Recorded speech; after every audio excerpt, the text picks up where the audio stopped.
एक औरत घर के मंदिर में बैठकर पूजा कर रही होती है और भगवान से बोलती है, हे भगवान, आज शिवरात्रि है।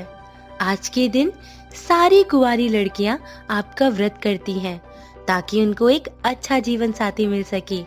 मैंने भी किए थे।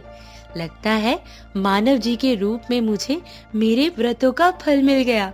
मैं तो बस यही प्रार्थना करती हूँ कि भोलेनाथ मानव जैसा पति सबको मिले। हर हर भोले। तो ये है मनस्वी, जो कि भोले बाबा की बहुत बड़ी भक्त है। क्योंकि उसको मानव जैसा पति जो मिला है, तो वो उसकी लंबी उम्र की कामना के लिए सारे व्रत करती। साथ ही साथ वो और भी कई व्रत किया करती, जैसे गुरुवार का तो कभी पूर्णिमा का। इन मैडम जी का महीने में 15 दिन व्रत ही होता है और पति पर तो आंख बंद करके विश्वास करती हैं। तो देखते हैं कौन है मानव और क्या करते हैं। हेलो मैरी, तो कैसी हैं आप?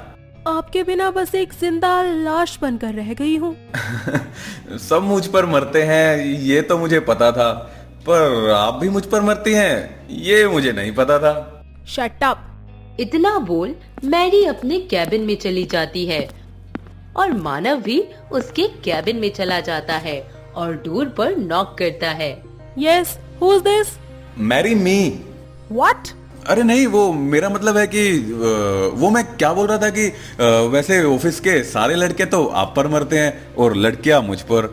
अगर हम दोनों की सेटिंग हो जाए तो हम दोनों मिलकर आग लगा देंगे, आग। मुझे पता है कि तुम यहाँ क्यों आए हो। ठीक है, आज शाम को 5 बजे कॉफी शॉप में मिले। तो तुम मान ही गई मेरी गर्लफ्रेंड बनने के लिए। शाम तक का थोड़ा इंतजार करो, सब पता चल जाएगा। दोनों शाम को कॉफी शॉप में जाते हैं और मानव उसका हाथ पकड़ उससे अपने दिल की बात बताता है। साथ ही उसको प्रपोज करते हुए बोलता है, आई लव यू मैरी, तुम्हें नहीं पता मैं तुमसे कितना प्यार करता हूँ।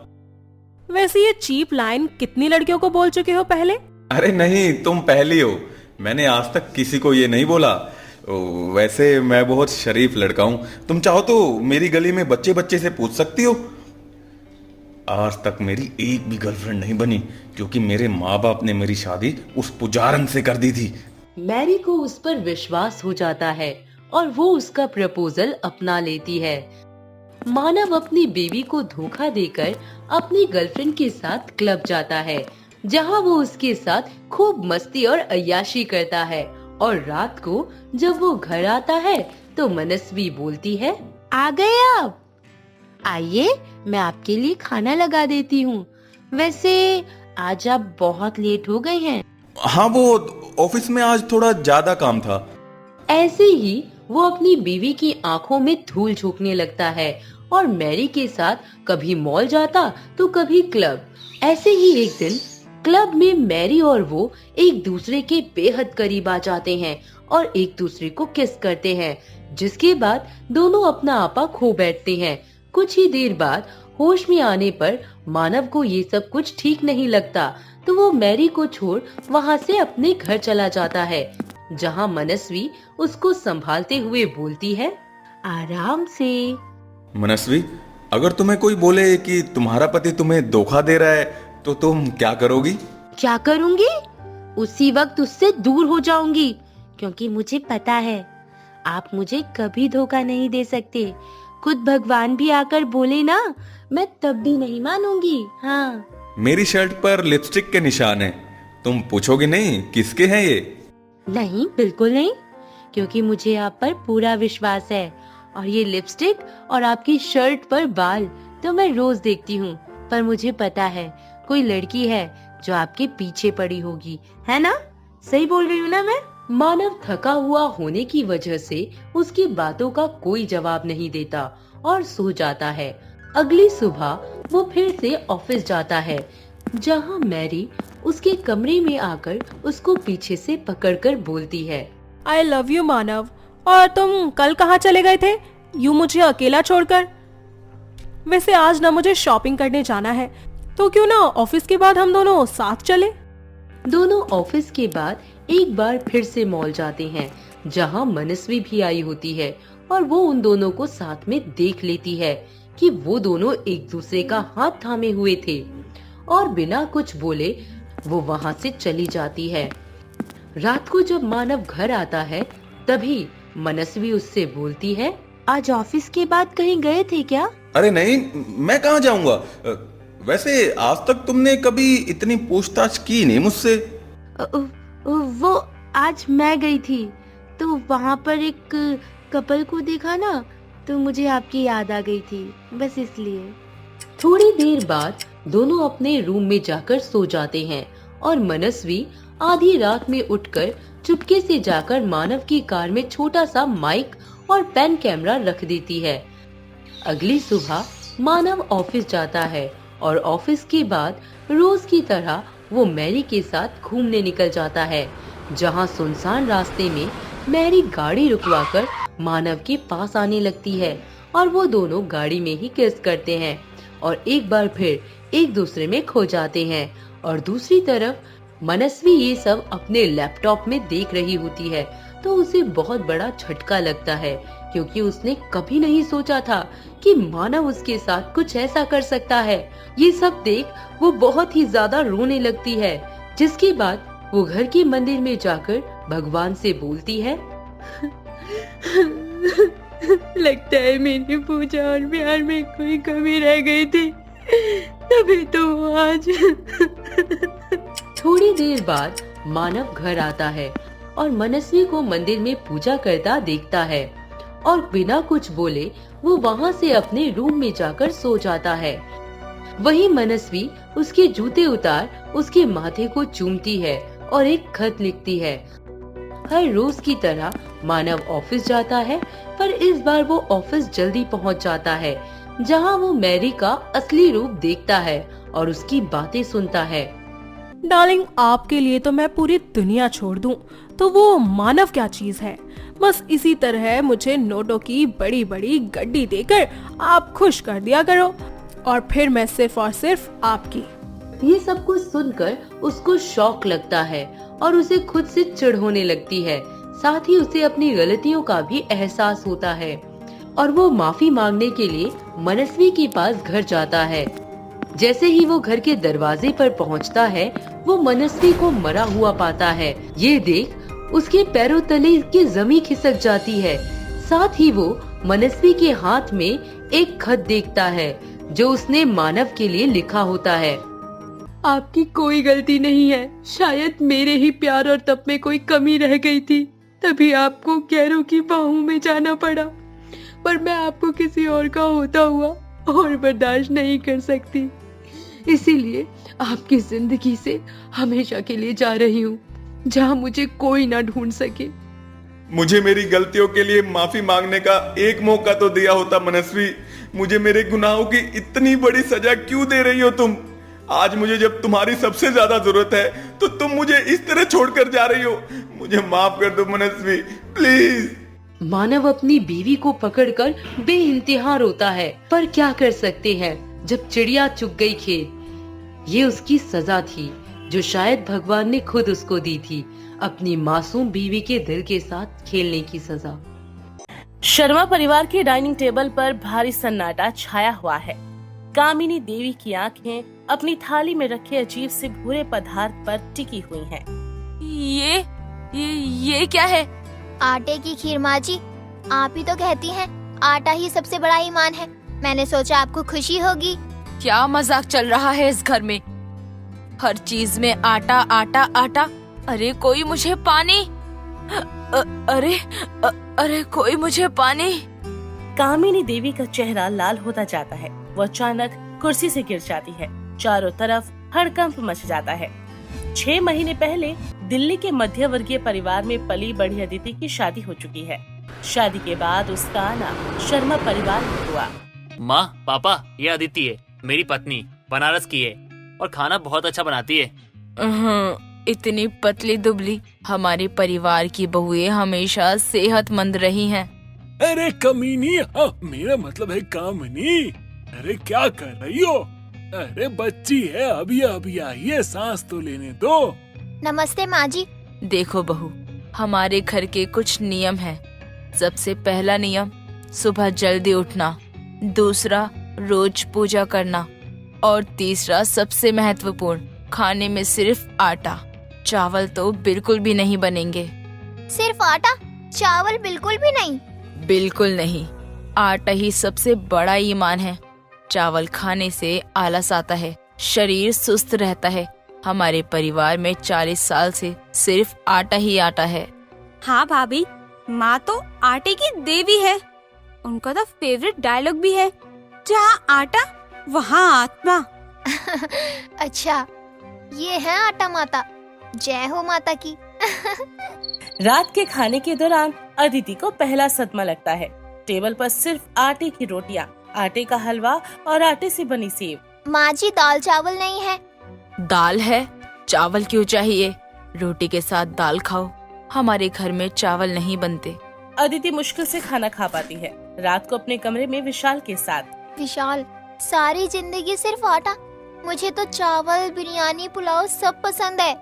क्या करे अदिति, माँ का नियम है और बचपन से लेकर हम लोग यही खाते आ रहे हैं। अब माँ को मनाना तो मुश्किल है, और माँ को लगता है आटा स्वास्थ्य के लिए बेहतर है, तो क्या ही कर सकते हैं। पर ये तो कुछ ज्यादा ही हो गया। हर चीज में संतुलन होना चाहिए।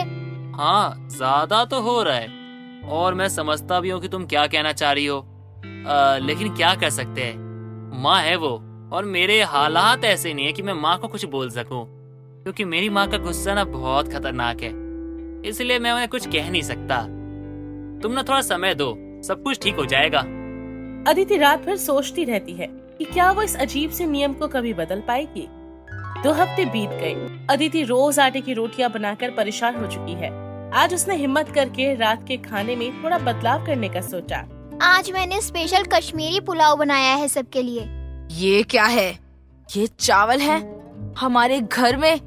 हाँ माँ जी, सोचा थोड़ा बदलाव हो जाए। इतने दिनों से आटा ही तो खा रहे हैं। बदलाव? हमारे संस्कारों के साथ बदलाव? नहीं, कभी नहीं। हमारे घर में चावल की अनुमति नहीं है। बस बात खत्म। माँ, एक दिन तो हम खा ही सकते हैं। अदिति ने इतने प्यार से बनाया है। चुप रहो। इस लड़की ने तुम्हारा दिमाग घुमा दिया है। या तो आटा या कुछ नहीं। अरे कमीनी, अब मेरा मतलब है कामनी, इतना गुस्सा भी ठीक नहीं है। अरे एक दिन खा लोगी तो क्या हो जाएगा। आप भी इनके साथ मिल गए। ठीक है, आप लोग खाइए अपना चावल। मैं उपवास करूंगी आज के दिन। अदिति निराश होकर अपने कमरे में चली जाती है। विशाल उसके पीछे पीछे जाता है। अदिति, मुझे माफ कर दो। मेरी माँ तो ऐसी ही है। मुझे लग ही रहा था कि ऐसा ही कुछ होगा, लेकिन मैं उम्मीद करता हूँ कि समय के साथ सब ठीक हो जाए। विशाल, मैं समझती हूँ माँ जी के नियम है, पर हर रोज रोज एक ही चीज ना मुझे अच्छा लगता है, ना मेरे पेट को। मैं क्या करूँ? देखो, तुम उदास मत हो, मैं माँ से बात करूंगा। अरे वो मान जाएंगी, बस थोड़ा सा समय लगेगा, सब ठीक हो जाएगा। अचानक अदिति के दिमाग में एक आइडिया आता है और वो मुस्कुराने लगती है। अगर मुझे चावल नहीं मिल सकता तो आटे की ही बात सही, लेकिन मेरे तरीके से। अब आटा ही खाएंगे, वो भी मेरे तरीके से। अगले दिन दोपहर का खाना। सभी लोग डाइनिंग टेबल पर बैठे थे। आज मैंने एक नई डिश बनाई है, आटे की दाल। आटे की दाल? ये क्या बकवास है? आप ही तो कहते हैं कि आटा ही सबसे अच्छा है, तो मैंने सोचा क्यों ना आटे की भी दाल बनाई जाए। इसमें आटा, हल्दी, लाल मिर्च और थोड़ा सा घी मिलाकर दाल जैसा बना दिया। क्या क्या है ये?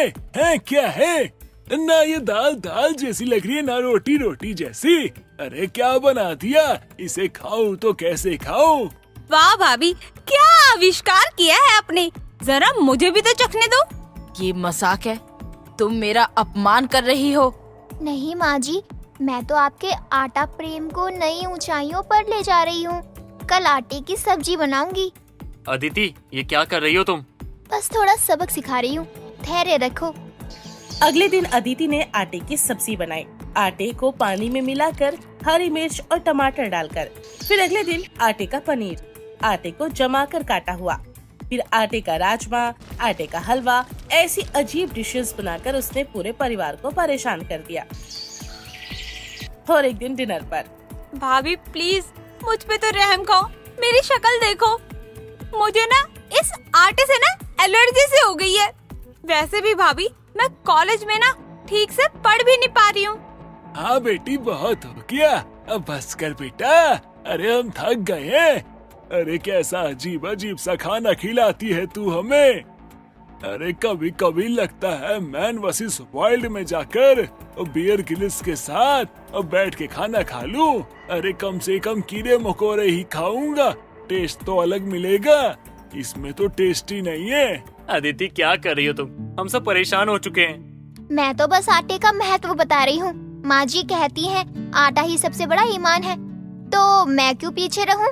बस करो तुम। तुम्हारा मकसद मुझे नीचा दिखाना है, मेरा मजाक उड़ाना है। नहीं माँ जी, मैं तो बस आपके सिद्धांतों पर ही चल रही हूँ। सिर्फ आटा आटा और आटा। तभी डोरबेल बजती है। सबके आश्चर्य के बीच अदिति की माँ सुनंदा जी अचानक से आ जाती हैं। सरप्राइज! मैंने सोचा अपनी बेटी से मिल लूं। कैसी हो मेरी बेटी? माँ आप तो कह रही थी अगले महीने आएंगी। बस मन किया तो चली आई। और देखो तुम्हारे लिए क्या लेकर आई हूँ मैं। तुम्हारी पसंदीदा हैदराबादी बिरयानी के मसाले। आज मैं तेरे लिए खाने में बिरयानी बनाऊंगी, तेरे ससुराल में अपने हाथों से। बिरयानी? वो भी हमारे घर में? क्यों, क्या हुआ? आदिति को बिरयानी तो बहुत पसंद है। हमारे घर में चावल नहीं बनता, हम सिर्फ और सिर्फ आटा खाते हैं। अरे ये कैसा नियम है? घर में चावल रोटी दोनों बनते हैं। हाँ माँ, यहाँ आटे का ही राज है। देखिए ना, मैंने कैसे कैसे आटे के व्यंजन बनाए हैं। आटे की दाल, आटे की सब्जी और आटे की। ये क्या है? आटे की दाल? तू पागल हो गई है क्या? देखिए, हमारे घर के नियम हैं। आप आई हैं तो आपका स्वागत है, लेकिन यहाँ के नियम बदले नहीं जा सकते। अच्छा, तो मेरी बेटी को अपनी पसंद का खाना भी नहीं मिल सकता? वाह, क्या ससुराल है। कामिनी और सुनंदा के बीच तनाव बढ़ जाता है। सोफे पर बैठकर दोनों एक दूसरे को घूरती रही। माहौल अजीब हो जाता है। भैया, अब क्या होगा? दो माओं के बीच महायुद्ध? पता नहीं क्या होगा, लेकिन इस बात की मुझे उम्मीद है कि बैंड तो मेरा ही बचेगा। अदिति अपने कमरे में जाकर रोने लगी है। अब उसकी योजना उल्टी जो पड़ गई है। अगली शाम अदिति अपनी माँ के साथ मिलकर फैसला करती है कि वो आखिरी कोशिश तक लड़ेगी। वो एक ऐसी डिश बनाएगी जो कामिनी को सिखाएगी कि हर चीज में संतुलन का होना कितना जरूरी है। तू चिंता मत कर बेटी, अगर ये योजना काम नहीं करेगी ना तो मैं तुझे अपने साथ वापस ले जाऊंगी। ऐसे अत्याचारी घर में तुझे नहीं रहने दूंगी। बताओ जरा, कोई अपनी पसंद का खाना भी ना खाए? नहीं माँ, मुझे विश्वास है माँ जी समझ जाएंगी। उन्हें सिर्फ एक सबक की जरूरत है। रात का खाना, सब डाइनिंग टेबल पर बैठे हैं। तनाव भरा माहौल है। आज मैंने डिनर के लिए एक स्पेशल डिश बनाई है, आटे की खीर। ये क्या है? आटे की खीर? अब तो हद हो गई है। हाँ माँ जी, आप ही तो कहती थी कि आटा ही सबसे बड़ा ईमान है, तो मैंने सोचा क्यों ना मीठे में भी आटे का इस्तेमाल किया जाए। इसमें दूध की जगह पानी है, चीनी की जगह गुड़ है और चावल की जगह आटा। बस करो ये मजाक। हर चीज में आटा आटा आटा। मेरी तबीयत खराब हो रही है। अरे कमीनी, शांत हो जाओ। अरे मेरा मतलब है कामिनी, शांत हो जाओ। अरे इतना क्या है? क्यों कर रही हो ड्रामा? नहीं, मुझे सांस नहीं आ रही। सभी घबरा जाते हैं। कामिनी को तुरंत बेडरूम में ले जाया जाता है। डॉक्टर को बुलाया जाता है। अदिति, ये क्या किया तुमने? तुम्हारे कारण देखो क्या हो गया। माँ की ऐसी हालत हो गई सिर्फ और सिर्फ तुम्हारी जिद के कारण। मुझे माफ कर दो विशाल, मैं तो बस उन्हें समझाना चाहती थी कि हर चीज में विविधता होनी चाहिए और हर चीज इंसान को खानी चाहिए। बेटा, तू दोषी नहीं है, ये परिस्थिति की गलती है। अगर शुरू से सब कुछ संतुलन में होता ना तो ये हालात आज होते ही नहीं। डॉक्टर आती है और कामिनी की जांच करती है। इन्हें आटे से एलर्जी हो चुकी है। इतना ज्यादा आटा खाना शरीर के लिए सही नहीं होता है। मैंने ब्लड टेस्ट करवाया है, रिपोर्ट में ग्लूटेन इंटॉलरेंस की पुष्टि हुई है। क्या? माँ को आटे से दिक्कत है, लेकिन माँ तो आटा इतने समय से खा रही है, फिर ये कैसे हो गया? कभी कभी हमें एक ही चीज को ज्यादा खा लेते हैं या हद से ज्यादा खा लेते हैं तो हमें नुकसान हो जाता है, इसलिए इनको एलर्जी हो गई है। एक काम कीजिए, इनको हल्का खाना दीजिए, जैसे कि चावल, दलिया, और आटा तो बिल्कुल बंद कर दीजिए। ये सुनकर सब हैरान हो जाते हैं। विशाल अदिति की ओर देखता है। उसके चेहरे पर अभी भी पश्चाताप के भाव हैं। मेरा आटा, मेरा ईमान। माँ जी, मुझे माफ कर दीजिए। मैं बस आपको समझाना चाहती थी कि विविधता कितनी जरूरी है। मैंने कभी नहीं सोचा था कि आपको ऐसा कुछ होगा। एक हफ्ते बाद कामिनी की तबीयत बेहतर हो चुकी है। डॉक्टर के निर्देशानुसार उन्हें विविध प्रकार का हल्का भोजन, विशेषकर चावल और दलिया दिया जा रहा था। आज वो पहली बार रिकवरी के बाद डाइनिंग टेबल पर आई हैं। अदिति बेटी, मुझे लगता है कि मैंने तुम्हारे साथ जबरदस्ती की थी। नहीं माँ जी, मेरी गलती थी। मुझे आपको इस तरह परेशान नहीं करना चाहिए था। नहीं बेटी, कभी कभी हम अपनी आदतों और विश्वासों के इतने गुलाम हो जाते हैं कि सही गलत की पहचान खो देते हैं। मेरे पिताजी आटे के व्यापारी थे। बचपन से मैंने उन्हें आटे की महिमा सुनाते देखा है। उनका मानना था कि आटा स्वास्थ्य के लिए बहुत लाभदायक है। मैंने बिना सोचे समझे उसी को जीवन का नियम बना लिया। हाँ, और गलती हमारी भी है। अरे, हमने कभी आवाज नहीं उठाई, ना ही कोई सवाल उठाया। लेकिन बहू, देखो, तुम्हारा उद्देश्य सही था, लेकिन तरीका गलत था। माँ जी, मैं भी आपसे माफी मांगती हूँ। मुझे आपका अपमान नहीं करना चाहिए था। मैं बस चाहती थी कि हम सब विविधता से खाएं, स्वस्थ रहें। डॉक्टर ने कहा है कि एक ही तरह के खाने से शरीर को सभी पोषक तत्व नहीं मिलते। अब समझ में आया कि तुम क्या कहना चाहती थी। बिल्कुल, हर चीज का ना अपना महत्व होता है, चावल का भी और आटे का भी। माँ, तो अब क्या ये नियम बनेगा कि चावल आटा दोनों साथ में खाना होगा, या कोई और सख्त नियम बनाओगी? अब कोई सख्त नियम नहीं है। संतुलित आहार, कभी रोटी, कभी चावल तो कभी दोनों। अदिति, तुम्हारी बिरयानी का स्वाद चखना चाहती हूँ मैं। सुना है बहुत अच्छी बनाती हो तुम। सच माँ जी, आप बिरयानी खाएंगी? मैं कल ही आपके लिए सबसे बढ़िया हैदराबादी बिरयानी बनाऊंगी। वाह वाह, आखिरकार इस घर में मुझे कुछ टेस्टी खाने को मिलेगा। भाभी के हाथ की बिरयानी, ओह! इसके बाद तो फेवरेट मेरा केक, वो भी चॉकलेट वाला। अरे, मुझे तो जिंदगी में पहली बार लगा है कि हमारा परिवार सच में आधुनिक हो गया। और सबसे बड़ी बात तो ये, माँ का आटा ही सबसे बड़ा ईमान है। ये वाला डायलॉग तो इतिहास हो गया। हाँ हाँ, मजाक उड़ा लो सबके सब, पर एक बात है, मुझे अभी भी आटे से प्यार है। बस अब समझ आ गया है कि जिद और प्यार में बहुत अंतर होता है। वाह कामनी जी, क्या बात कही है आपने। शायद इसी को परिपक्वता कहते हैं। अदिति कामिनी को गले लगाती है। अब घर में हर चीज के लिए जगह है, आटे के लिए भी और चावल के लिए भी। कामिनी ने अपनी जिद छोड़ दी। अदिति ने सीखा कि परिवर्तन ही धीरे धीरे लाना चाहिए। अदिति किचन में बिरयानी बना रही है और कामिनी उसके पास आती है। अदिति बेटी, मुझे सिखाओगी कि कैसे बनाते हैं ये बिरयानी? बिल्कुल माँ जी, आइए मैं आपको बिल्कुल स्टेप बाय स्टेप सिखाती हूँ। और मैं तुम्हें दिखाऊंगी कि आटे का हलवा कैसे बनाया जाता है, वो भी असली वाला। सौदा मंजूर माँ जी। विशाल और राजेश दरवाजे से नजारा देख रहे थे। दोनों के चेहरे पर संतोष की मुस्कान है। पापा, क्या आपने कभी सोचा था कि माँ इतनी बदल जाएंगी? ये तो मुझे भी समझ में नहीं आया। आखिर तेरी माँ बदली तो बदली कैसे? लेकिन मुझे लगता है जिस तरह समय बदलता है, वक्त बदलता है, हालात बदलते हैं, उसी तरह तेरी माँ भी बदल गई। अरे, पहले तो इसे देखकर लगता था एक थी डायन, लेकिन अब लगता है बीबी हो तो ऐसी। भैया, अब तो मैं नहीं, यही ना रोज खाना खाऊंगी। भाभी के हाथ की बिरयानी और मम्मी के हाथ का हलवा। वाह वाह। शर्मा परिवार का घर अब खुशियों से भरा है, जैसे ये नई शुरुआत की अपनी मंजूरी दे रहा हो। इस प्रकार आटे का आतंक खत्म हुआ। शर्मा परिवार में खुशियों की नई डिशेस बनना शुरू हुई। हर घर में थोड़ी समझदारी और थोड़े समझौतों से सारे मतभेद दूर हो सकते हैं। जैसे रोटी और चावल दोनों अपनी अपनी जगह महत्वपूर्ण हैं, वैसे ही परिवार में हर सदस्य को अपनी अलग पहचान और महत्व होता है। प्रीति की अजय से अभी अभी नई शादी हुई थी। उसने घर को अच्छे से संभाल लिया था। प्रीति अब सबसे अच्छे से बात किया करती थी।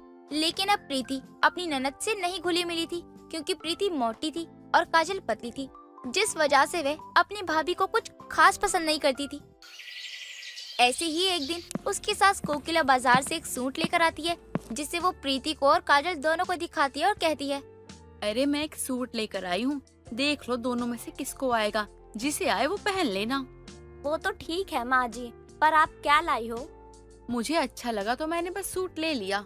अच्छा माँ जी, मैं इसे पहनकर ट्राई करती हूँ। एक्सक्यूज मी, भाभी ये माँ मेरे लिए लाई है। काजल, तुम्हें कोई गलतफहमी हुई है, माँ जी ये मेरे लिए लाई है। नहीं, मेरे लिए लाई है। दोनों आपस में लड़ने लगती है। उनकी लड़ाई देखकर कोकिला गुस्से में कहती है, अरे बस करो तुम दोनों, कि जंगली बिल्लियों की तरह हमेशा लड़ती रहती हो। मैं दोनों के लिए ही लाई थी, जिसके फिट आ गया वही रख लेना। माँ आपको पहले मुझे देना चाहिए था ना। देखा माँ जी ये मेरे लिए लाई है, इसलिए इसे मैं पहनूंगी। भाभी आपने अपने आप को देखा है, कितनी मोटी हो आप। भला आपके ये कैसे आएगा, इसीलिए मुझे दे दीजिए ये। काजल ठीक से देखो, माँ जी डबल एक्सेल का सूट लाई है मेरे लिए, तो इसे मैं पहनूंगी, तुम्हारे नहीं आने वाला ये। कोई बात नहीं भाभी, थोड़ी सी फिटिंग करा लूंगी तो मेरे भी आ जाएगा। आपसे तो काफी पतली हूँ मैं, आपसे ज्यादा मुझ पर खिलेगा ये प्यारा सा सूट। लाइए अब दीजिए। क्यों बेचारे, इतने प्यारे सूट को काट पीट कर पहनना चाहती हो? मुझे दे दो, मैं ऐसे ही पहन लूंगी। इस तरह दोनों फिर से तू मैं करने लगती हैं और कोकिला गुस्से में कहती है, तुम दोनों अभी भी चुप होगी या नहीं? यह सूट में मैं आग लगा दूं। इतना समझाया है लेकिन दोनों समझते ही नहीं है। एक का ब्याह हो गया है और दूसरी का हो जाएगा, फिर भी दोनों के अंदर अकल नहीं है। अगर दोनों ने अब एक भी आवाज निकाली तो चप्पल से पीटूंगी तुम्हें। कोकिला की बात सुनकर दोनों सोफे के एक एक कोने में बैठ जाती हैं और कोकिला कहती है, ये सूट कौन पहनेगा? मैं पहनूंगी। किसी को दे दो फिर। नहीं नहीं, ठीक है, मैंने सोच लिया है, इस सूट को अब मैं फिटिंग करा के पहनूंगी, क्योंकि तुम दोनों एक दूसरे को दोगी नहीं और ना किसी को देने दोगी, तो यही सही रहेगा कि मैं ही पहन लूं ये सूट। ठीक है। अब दोनों जाकर काम करो। कोकिला की बात सुन दोनों अपने अपने काम में बिजी हो जाती हैं। ऐसे ही दोपहर सब साथ बैठकर खाना खा रहे होते हैं कि तभी प्रीति की प्लेट में सब्जी खत्म हो जाती है और वो काजल से बोलती है, काजल वो सब्जी जरा पास करना। भाभी और कितना ठूसोगी, खा खा कर इतनी तो मोटी हो गई हो। एक महीने में थोड़ा कम खा लो। अभी मैंने 2 रोटी भी नहीं खाई और तुम मुझसे ठूसने की बात करती हो। खुद तो खाती नहीं हो तो चाहती हो कि कोई भी ना खाए। सब्जी पास करो तुम।